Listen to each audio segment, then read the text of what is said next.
newsradio1310.com.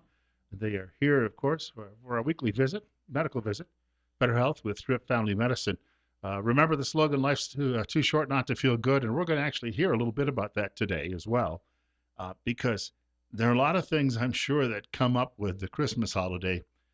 Two things, if you're going to be staying healthy, I think that there's some physical issues, how much maybe you eat, and number two, also maybe some mental health issues.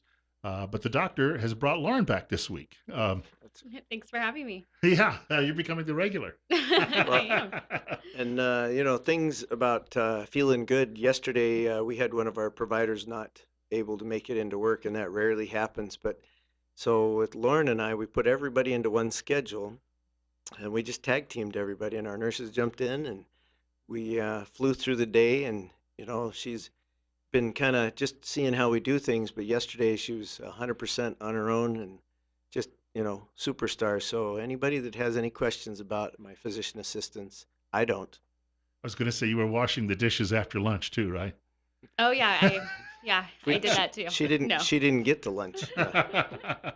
Hey, we're talking a little bit about Gus. We're 12 days away or so from the Christmas holiday, and a lot of people make that a week-long event with New Year's Day. First of all, I noticed today I walked through one of the outer offices, and the stacks of cookies and things like that are out there. Oh And yeah. a lot of people are going to be overdoing certain things and maybe skipping the broccoli. Yep. No. In fact, I'm glad you brought that up because I had broccoli and a lot of it last night. I So love broccoli. does that sound? That'll throw in my self. What do you say? Making myself look good, patting myself on the back. But yeah, we have some awesome patients, and they come and bring us super nice food, and they bring us treats, and we have run out of space, so we got rid of our kitchen to make it an exam room. And so now the food gets to sit in where the providers sit on a little table. And yesterday I stared at very nice chocolate chip cookies and chocolate cupcakes and some muffins that somebody else had brought all day long when I'm trying to diet and be good. And so I made a goal to make it to our company Christmas party, which is on the 21st. And after that, I think all bets are off. But yeah, the food is a big part of what are we doing during the holidays. So let me talk a little bit. We're gonna do topics as feeling good for the holidays, and I want to hit on a bunch of things that kind of make us feel good. But first, I want to tell a story, and I don't tell stories other than my own personal experience usually. But this one's actually one I read, and it is called "A Spoonful of Gratitude," and it's the quick version of the story is. Think of a teenager, which I have a 16-year-old at home that absolutely can do exactly this, and because the teenager he was up late doing something that he was obligated to do, not just watching TV or playing video games. But the next morning he woke up absolutely sure that his day was no way was it going to get good. In fact, it was probably just going to get worse because he was already feeling down and tired and in a bad mood, and things couldn't be worse. And as he sat chomping on his Cheerios at breakfast, kind of in the dark because the sun's not up yet, um, he stared ahead of him, and his eyes caught on a little plaque that was on the wall that said, "Blessings brighten when they are counted." And he immediately had a feeling of disgust and disdain and said, "Yeah, whatever," is the famous, response. And so he kept eating and looked back up and saw it again and decided to challenge it and said, there's no way. So he starts trying to challenge it, say, "See, I'll look for something that I could be grateful for."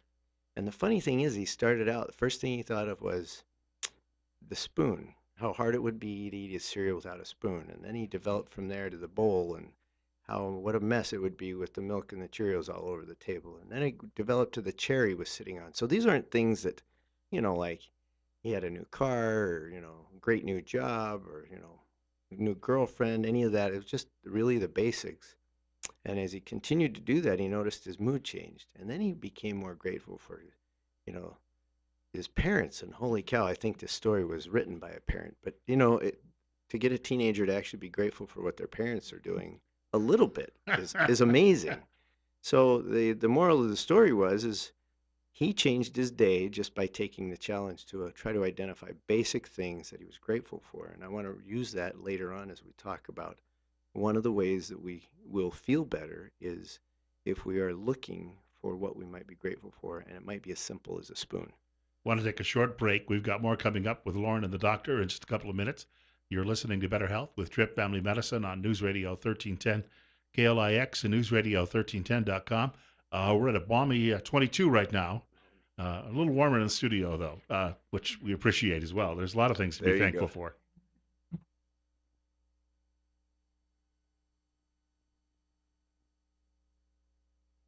So I said, we're up in a few seconds, and I believe the doctor turned to Lauren and said, you're up. That's right. Her turn. 8:43, and we're at 23. Of course, I've been doing that, for several weeks now. I just turn to her and say, "You're up." Yes, Yeah. like yesterday. That's right. Yeah. We want to point out, too, as well, if you'd like to reach the doctor at the office, how would people go about doing that? I know sometimes they have a post-show question that arises, too. You bet. Telephone numbers, the easiest way. It's area code 208-933-4400. That's 933-4400. You can also reach us on the web at tripfamilymedicine.com and on Facebook at Trip Family Medicine. And we wanted to point out, too, the doctor's office is still looking for new patients. And we like to remind people, even though it's not 100% of the time, generally if somebody calls up and they've got like a serious medical issue developing in the morning, they can get into the office often the very same day. Yes. No, in fact, that's kind of our motto. And if we can't do it every time, we're trying, but usually same day or next day, because the motto is if you're hurt or sick, we'll get you in. Now, you had been talking, doctor, about gratitude, and people start to think about things that they have. I have a roof over my head. That makes me happy. Sure. And when we start to think about these things, it changes your outlook. But one area, and we were talking about this off air during the break, is when you serve other people. Now, you can do it publicly, but many times it's behind the scenes and nobody even knows you're doing it. But there's a reaction that people get, and it actually can improve your own health. And I know both of you had some thoughts on that this morning. Yeah, and I do want to get into that in detail, but I want to have Lauren go through some of the other things first because service or volunteerism is a big deal and has some nice studies to support what it does for your health. So I do want to get to that, but let me turn it back to her about what kinds of things make us feel good. And he mentioned his son in the morning yesterday, and I thought this goes back to the top of the list, sleep. We've got to get enough sleep this time of year. Yeah, so sleep can be a little bit difficult because sometimes we're having some anxiety thinking about what do we have to get people for the holiday season, travel. But the biggest thing is if you're not sleeping, that's going to affect everything from your mood to your ability to be productive in the Mhm. work in what you're doing. And so the biggest thing is finding a way to have a good night's sleep. And there's something called sleep hygiene. And that involves when you're falling asleep, if you're having trouble falling asleep, get up, do something till you're tired, and lay back down. That might help you get a better night's sleep instead of just laying there thinking about all you have to do. And another big thing that we're pretty bad at doing in America is using our beds to sit and watch TV, read books, and do other activities. Listen to the radio. And our brains are pretty clever. And so when we're laying in bed and you're doing that on a routine basis, it's going, what other things could I be doing besides sleeping right now? And so big thing is we could go a long way on talking about sleep, but try your best to get at least 6 to 8 hours of sleep every night. And of course, one way to maybe do that is, and you've listed some exercise, and this time of year, too, as well, unless you're wrapping presents, a lot of people aren't getting much exercise. But that will help you with your sleep, too, and it will also just give you that, you'll feel like you're breathing better, I suppose. Yeah, and exercise has multiple benefits. Not only when you're exercising are you getting rid of a lot of the adrenaline that we put out when we have anxiety. It's a good way to kind of funnel that into a different place, Mhm. but also it makes you feel a little bit more productive, be able to release some of that anxiety and kind of counteract maybe all that food we're eating too during this holiday season, which is another big topic that I think a lot of us struggle with is how do I not overdo it this holiday season? And the key is, I mean, it is important to to remember the holiday season and maybe enjoy in moderation some of the treats that you might see. But there's a couple of tips to kind of limit how much we might overdo it. And one of those is trying to have a small snack before you go to that holiday party with high protein Mhm. and drink at least a glass of water before you go, because what that's going to do is fill up your stomach, um, kind of trigger that I'm full response sooner than if you just went to the party and saw that food and you're going there hungry like you would the grocery store, and you're gonna go for those things that look really tasty, that really don't fill up the stomach. And on average, it takes about 20 minutes for us to really have our brains go, hey, I'm actually really full. So once you get that plate of food and you're thinking about that second one, sitting for 5 to 10 minutes to give time to see if, do I really need that food? And my 16-year-old can get a lot of food in about 15 minutes. I mean, so by the time you're feeling full, it's kind of too late. And especially if you start with, my favorites like the brownies or chocolate chip cookies, whatever. If I start with those, I can get half a plate in before I even think twice about it. So I love the pre-snack, that's more protein in the water because you're just a little less likely to try to eat everything that's available. And yet what we're really saying is, it's the holidays. There's lots of great stuff. Enjoy it. But, try not to go hog wild, as they say. And then you're going to feel better. And on top of that, if we're going from high sugar or high carbohydrate to high carbohydrate, the truth is it's kind of you get the big ups and downs without the protein, and you just really you crash. You do the 1 hour later crash and burn, and then you eat some more, and you kind of come up for a while, and then you crash and burn, and so really your holidays will be a better time if you're going a little bit more on the protein and less on the starches and the sugars. So enjoy some, but not all of them. 20 right now at 8:49. We have a caller with us looking to reach both the physician assistant and the doctor. Caller, you're on the air. Yes, I know you covered pneumonia last episode when you had these visitors. I had a question that crossed my mind after. I was hospitalized like 30 years ago when I was in the Army with pneumonia for several days. It was miserable. But I was told by the physician that I had to be careful in the future because they said I was more susceptible to catch pneumonia again. Is that because there's permanent damage done, or is that even true? I was just curious as to why that is, if that is. There's a lot of factors that can play into pneumonia and reoccurrence. It Once you do get pneumonia, it does tend to have some prevalence for people, but it can depend on a lot of risk factors, whether people are tobacco users, have some underlying lung disease that make them a little bit more prone to getting sick. But there's a lot of things too you can do to protect yourself from getting pneumonia. And there's actually two vaccines right now for pneumonia, recommended for different times of people's lives. But it's a really important way to protect yourself too. Yeah, and I would say your annual flu vaccine because that's often the complication of the flu. We think of the Mhm. flu virus as upper respiratory cough and cold kind of stuff with body aches and a fever, but when it sets into the lungs, now you got a pretty serious life-threatening condition. But to answer the 20 or 30-year-old question of the doc back then, he's actually right because when you have a serious inflammation going on because of infection, your body does lay down scar tissue, and that makes that area of the lung less resilient, and so it is a little bit better place to incubate bad stuff. So the answer is yeah, you are more susceptible. So, but what are you going to do to cover? You're going to hide in your house, wear a mask every day, maybe, but probably the immunizations and just good sleep hygiene, good eating that's going to keep your immune system up. That's probably the best I can think of. Want to thank him for the call, and we're at 8:51, and we were also going to talk a bit about service, especially this time of year, but really year round, and what it could do for people. And one thing, you could work in a soup kitchen or any number of things like that. You can ring the bells for Salvation Army, but I have some friends, and they do a secret Santa where they get identified a family, a needy family, and then they secretly drop off the gifts on the front porch and leave them and ring the bell and take off. So they're not even looking for any credit. But Isn't that a misdemeanor to ring yes, somebody's doorbell and run away? No, yeah. I don't know. But That's, they do it. They don't want any credit for it. I've heard about it just because I know that. Yeah. So there's a couple of different ways of doing service. There's the type that's very visible, and then there's also the type that you do just because you feel it's the right thing to do. Well, and what I'm going to promote is doing it even if you don't feel like doing it. And here's why. From anything from small surprises for members of the household, and it doesn't have to be gifts, little acts of service. You know, I think of my own kids and I think, once in a while I've gotten around to polishing their shoes and then they don't know quite what to do with those shoes, because they're doing it pretty rarely, maybe once a year, kind of thing.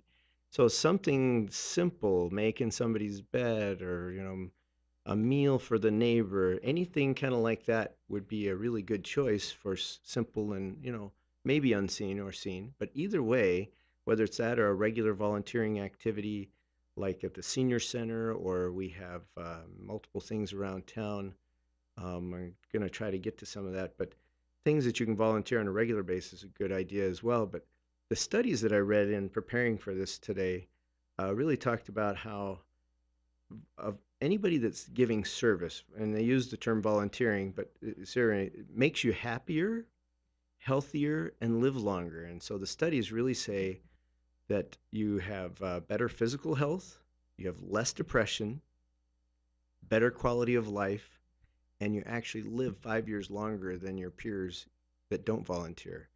There's very few things other than maybe quitting smoking that I could say this will extend your life by 5 years. That's a pretty darn. I mean, that's pretty serious health information. So this isn't just about Dr. Tripp's personal ideas on feel good stuff, but the service is a big deal.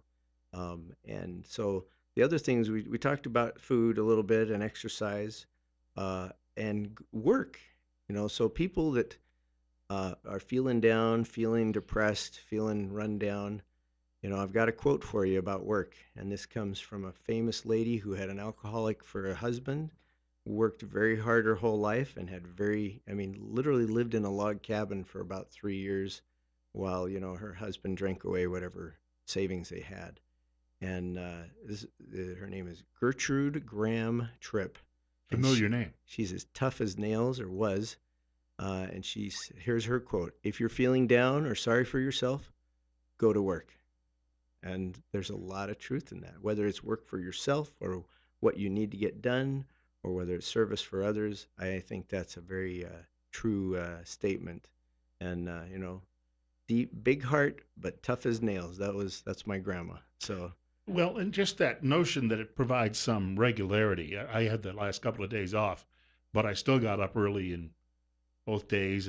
But that notion that if you've got a job, you're getting up every day and you have a standard routine that you're going through, and I think that there, regimentation is good. there is purpose to it, and so purpose is a big part.